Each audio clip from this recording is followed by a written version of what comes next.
There's been a wave of flooding in the country recently, especially in Nairobi. It's getting so bad. My name is Justice Keprono. And my name is Zakayo Langat. Engineer, I don't know what could really be the cause of this flooding. Thank you. It is easier to say that flooding is natural, Mm-hmm. mostly because it is something easier. You know, people like going for the easy word. Yes. That these days the rainfall has changed, or rather is unpredictable. Mm. It has also flooded in Dubai. We have that natural default settings, Yeah. but not knowing that this flooding sometimes is purely how we build or how we don't build. Mm. So either way, how you're building or how you're not building Yes. causes floods Yeah. at any given time. Mm-hmm. Mm-hmm. Yes. You see, in Nairobi, let's say 10 years or 20 years ago, was the situation really as bad as now?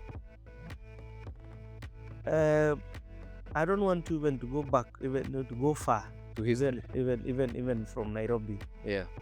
When we try to say how we build, how we not build, Mm. for example, you the developer, you have a land, you have a plot, and your plot, their papyrus reads, it's wet, is a wet It's a area. wetland. Or even, Riparian area. or even you from your geotechnical, the water, what do you call, the groundwater level is very high. Water table. Water table is high. Yes. So in how we build, Mm-hmm. we need to have a professional input Mm-hmm. for you to be able to know how to live with it within that scenario of your area or where you want to build, or how not to build. Is that you have an area where we are not supposed to do development. Yes. So for me, I would not want to see the flooding in Nairobi as because of the buildings, Mm-hmm. but I want to see. I would look at it as development coming up not in the best way that would have been expected in relation to Yes. rainfall. Yes. Yeah. So we need to live with it because we cannot stop the rain from raining. But we need to ask ourselves, in our design, in our implementation, in our safety features, how are we integrating the effect of rainfall to our design? Yes. Yes. Someone said the best time to buy land is during the rainy season. Time kama saa hizi sasa. Yes. You go to that area that you wanted to buy and check if the area is flooded. But as professionals, how can clients be guided really on property acquisition? What happens now, because now we are coming into the developments coming up, and now interfering, or rather making flooding hazardous, or rather cause damage, because whatever floods is doing damage to a development. So flood is a natural, is the water is finding its way, but along the way is sweeping away something that was developed. Yes. So the water course was there. Yeah. But now the development comes later. So what happened now? What there are policies, for example, the government policies should be well elaborate on the zones, the zoning of the area. You've zoned your area, like if Nairobi had been zoned waterways and flood-prone areas based on hydrological surveys. Yes. Then from there, you will now have a design feature to accommodate the possibility of flooding in that zone. Yeah, that is a key thing, which when you talk about flooding, you would really don't want to blame anyone, but you would wish things were done differently. Like for example, zoning, and there's also a challenge with the developers. You find that there are some areas even in Kiambu where it's like swamps, but you find someone going ahead with a fundi and saying, I want to build a house here. Yes. A fundi lied to you that we can stop this water, when we can empty this site from water. Yes, you will do it by whatever means, but now you need to ask yourself, that water which used to be collecting here, where is it gone? Yes. Yeah, itaenda wapi? You've not provided provisions of either where this water will go to, or whether you need to tap it to some storage and allow for spillway, and through that process you are redirecting that flow. Yes. So those are the things that not we find ourselves in when you are developing on a zones where it is prone to flooding. You know, our politicians once said we can change the course of the river. Kama ilikuwa inapita hapa tupitishe hivi. So you're saying that can be possible, essentially? It can be possible, but you have to have what we call a design input. Yes. And design input is not a fundi. You have to do hydraulics.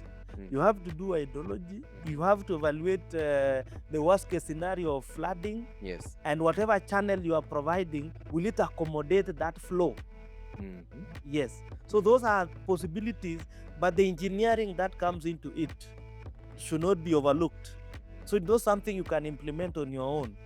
You need even the hydraulic designs, the capacity of what you've designed, the strength of that thing that you've designed to reroute the river. Yes. And the what do you call, the assumption in terms of return periods, will it be workable? And now the what we call the safety features, just in case it breaks the banks. Yeah, or whatever rerouting structure you propose. Yes. What if in a scenario whereby the safety of it, that if the waters break that bank, where will it float? Yes. Yeah. So if you factor all that, you will automatically move far away from that water course. Yes. Yeah. Yes. If everyone had that ability of factoring in all those things and appreciating the zoning, so that you can appreciate what kind of development do you need, and what kind of safety features do you require, flooding will happen and there will be no damage to anything. Yes. Talking of zoning, I suppose someone needs to go and look for approval first before they build. Yes. But now, corruption is playing a role in this flooding menace. I would look at it in two ways. Either absence of the zoning based on flood what do you call, flood dangers, and corruption. Because the absence of that specific zoning of the area, because your plot might be on a flood prone area, but the zoning should not just end there, that your plot is a flood zone area, so you cannot do anything on that plot. No, it should have some recommendations on what you can do within that and how that can be implemented.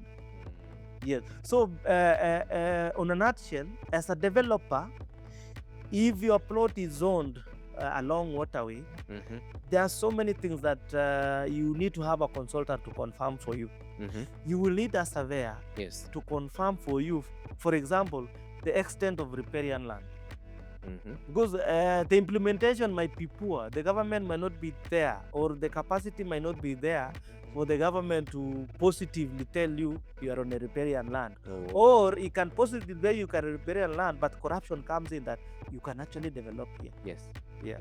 So you end up now with that mindset as a developer, you end up developing on a flood-prone area without specific mitigation measures against the flood.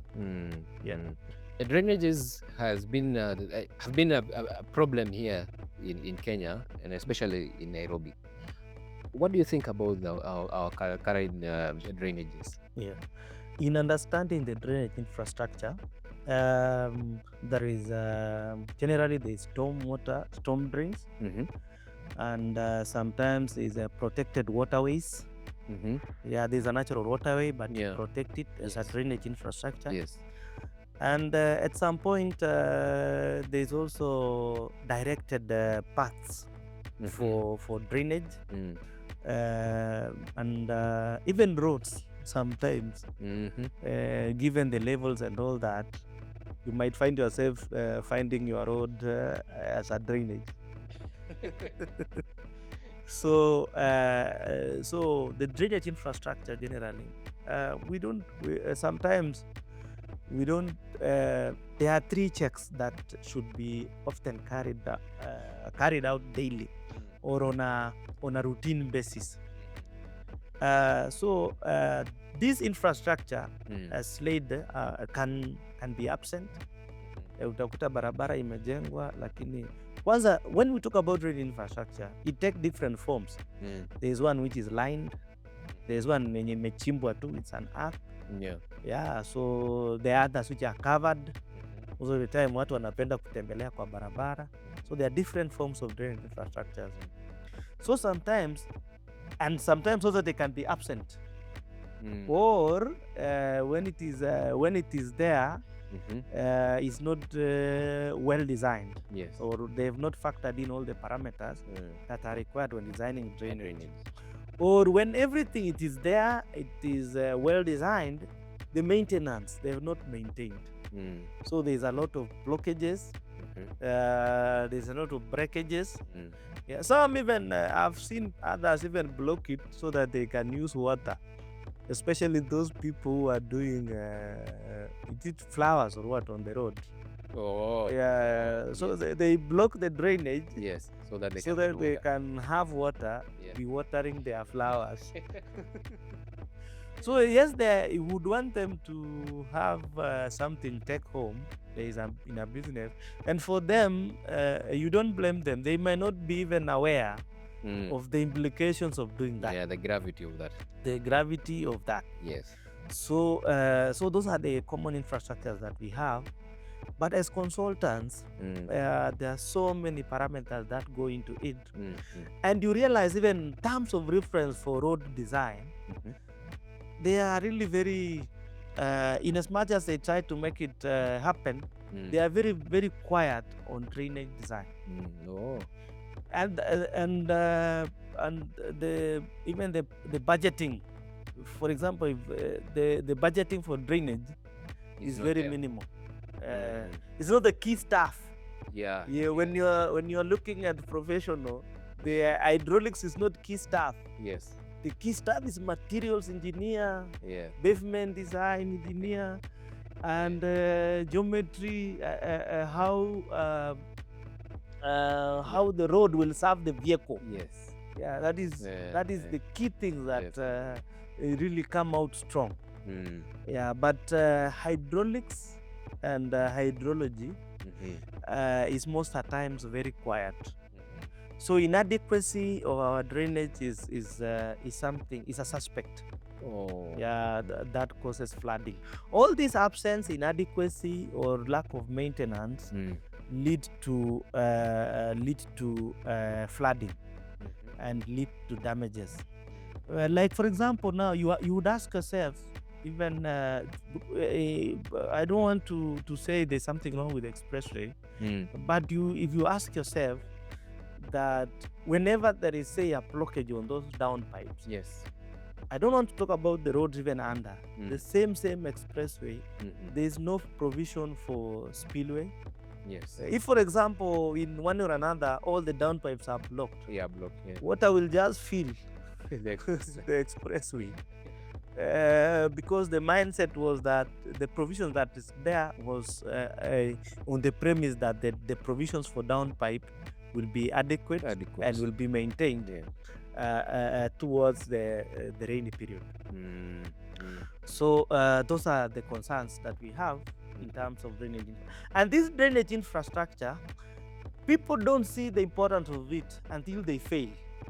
You know, if even professionals, you walk through a road, nothing, even you normally complain about the drainage infrastructure. Sometimes you feel like even it is occupying the road. But until that aspect fails, you will never see the importance of it. When someone does a very good cabro in this compound, you will, and with some IPD, in fact, drain blocks, you will never see that thing. You will never be aware there's a drain here, because some are even shallow drains. But wait until that drain fails. Or that manhole, that creating that manhole where water is supposed to flow to. You don't see the importance of it. Some even will complain it is affecting your tire. But when that thing fails, is when you realize the importance of it. That is why someone has courage to build in a riparian land. Somebody has courage to build in a wetland. It has courage to build in a flooded area without mitigation measures, because nothing has failed. But when the drainage issue fails, is when you realize that drainage line was very important. And once you realize that importance, you will not be careless. As a road user, you will not be careless to throw polythene, CD water bottle. You will never be careless now with the things that possibly can block that drainage. You will be very careful, and you will be offended whenever you see someone interfering with that structure. I saw someone on TikTok confronting someone. Because they were peeling things and throwing in the drains. So without seeing the failure, you will always be. You will never see the importance of that item. And the most overlooked element or facility in cities is the drainage. How do you think now that we can mitigate this drainage issue or this flooding issue as a whole, and how do we as professionals come in? So we have to have a paradigm shift. For every design, we have to evaluate the zone. And once we have to have what we call a design which is purposely intended to solve the flooding issue. First of all, once you've solving flooding issue can mean even raising the finished floor level. Your house, now I'm coming into specific thing where flood comes into your room. Now let's stop even about the floods not making roads impassable. Now we have to think of flood coming into your room. Your bedroom. At night. At night. So when you purposely factor in flooding issue in the design, when you have the knowledge of the zone, you do a design purposely that mitigate you against the floods. And because sometimes flood is something seasonal. It can be a downpour of 1 hour, and in the next hour there is no water. So how do you live with it? And how do you guide that flood? So that is one. Two is let's avoid wetlands. Let's do other things. Even if it is your land, wetland is important as it is. There are some biodiversity. There are some advantages that a wetland gives to you, and it gives value to your plot than just building. There are some advantages riparian land gives to you if your land goes through up to the riparian land, more than just wanting to build a structure there. So whenever you see a green area, don't just think of an high-rise building, a paved surface. Think outside, think environment, so that you still get the value for your money or the value of your plot, not just by having a structure over it. And then, so it boils down to what your developer needs to know before he develops. Whenever you do whenever you want to develop, have a consultant to give you an advice on the zone where you are in, the kind of development you can do in that zone, which is still economical, and if you must build, how to build around the flooding risks.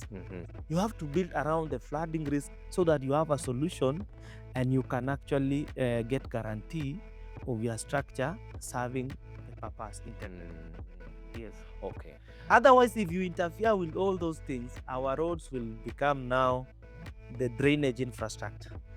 And you know the consequences of a road being the drainage infrastructure. Everything starts floating. Even things that are not supposed to float, like your car, even you.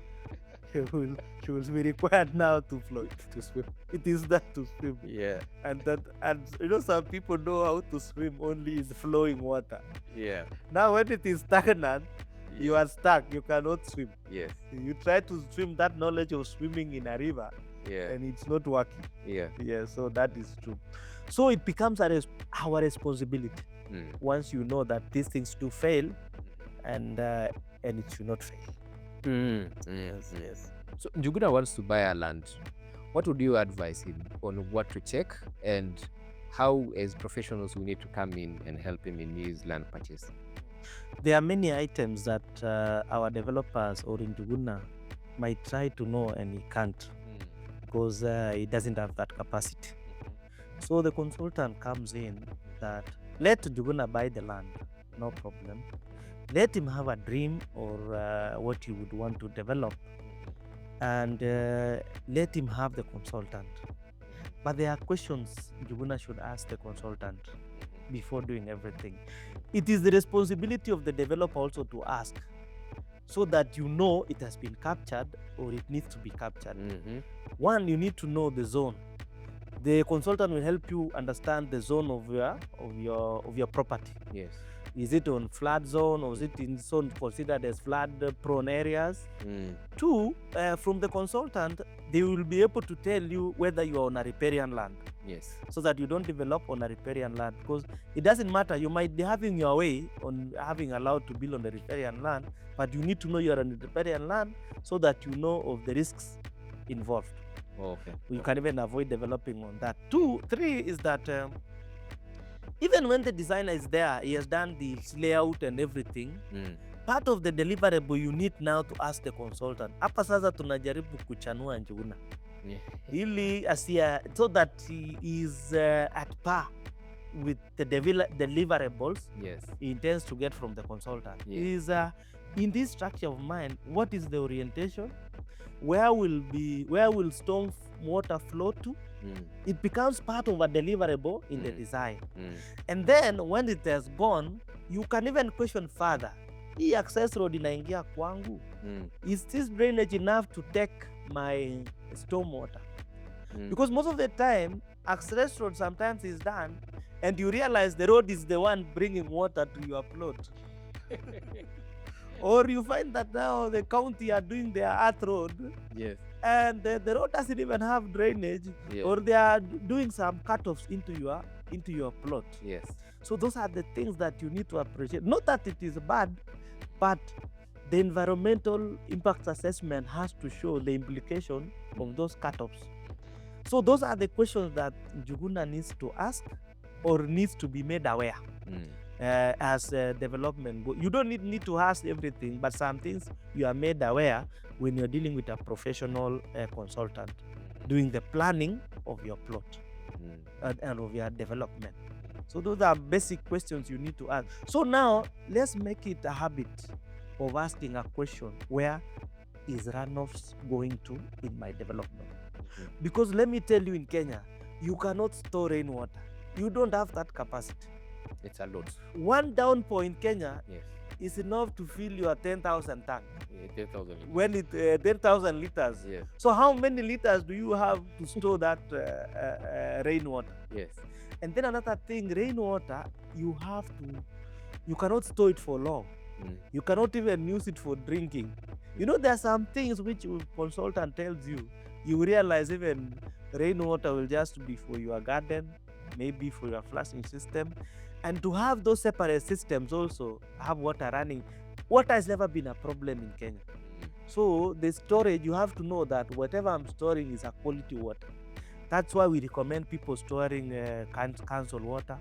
But if you're doing a village setup, you have to know now that when my 10,000 tank is full, where will the overflow go? Yes. Yeah. So we recommend that when you're storing, the designer will tell you this tank of yours will fill in 2 days. And for the next 1 month rain, it will be taking this route outside your plot. Yes. Yeah. As a developer, how you build today determines how the city survives tomorrow. Thanks a lot for watching. I need you guys to subscribe, like, and share. Thank you.